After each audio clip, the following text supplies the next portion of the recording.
You're live at lunchtime. Timbekile Mkhototo in for Jeremy Maggs this Thursday. Let's catch up now on the state capture inquiry where a crucial witness is applying to testify in camera. The man identified only as Colonel Naidoo is currently in witness protection.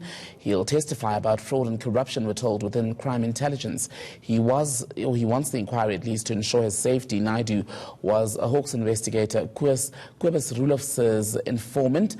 Last week, Roelofse testified about the rampant looting of crime intelligence secret services accounts. Reporter Michael Apple has been following all of this. Quite a lot to take in, isn't it, Michael? What on earth does it all mean? Okay, very simply. Crime intelligence at the time is run by Richard Mgluli. Just under him sits Solomon Lazarus.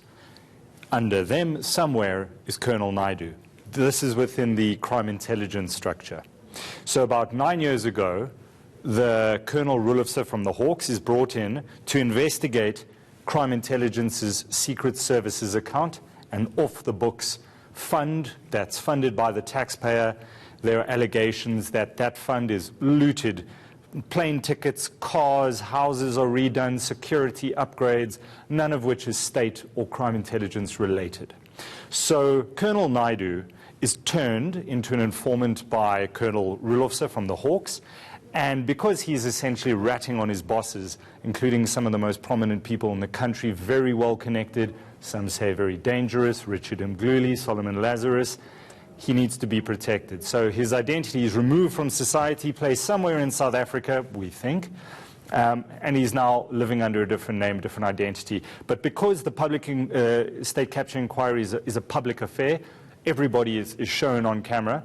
If you do not want to be shown, and for some reason you want to appear in camera, which is off of camera, strangely enough, English language, then you need to bring an application in terms of section 9.2 of the rules. So he has done that today.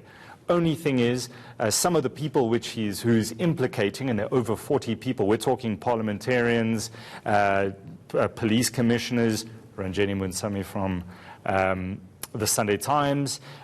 These are some of the people who are implicated. They say they want to just amend this application he's bringing to say, but they want to be able to see him testify, to see the demeanor on his face, and they also don't want him to be able to implicate anybody in the crime intelligence network. He must be able to protect those who are currently... But he believes he's at risk from those very people he's going to implicate. Most certainly. If you followed Colonel Roelofse's testimony, the amount of people he implicated and what he said was done with taxpayer money, you can understand why this guy would be at a bit of risk. Let's speak then about the substance of his evidence. Are we expecting him to largely corroborate what Roelofse told us last week, or is he going to bring in a new angle? So what Roelofse did was he spoke about evidence that he got from a Colonel Naidoo. So Roelofse was corroborating what he said to Roelofse, what Colonel Naidoo told him. So Roelofse was relaying a lot of what Naidoo had said to him. So what we're going to get is evidence strictly from source number one, evidence out of crime intelligence's horse's mouth, as it were.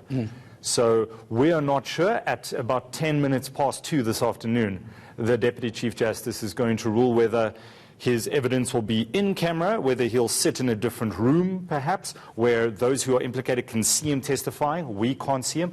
Whether a picture of him will be put up, a blurred vision. We won't see him at all. It'll just be a state capture logo. We have no idea. We're going to hear from the Chief Justice a bit later. Deputy Chief Justice. Michael Apple, for now, thank you.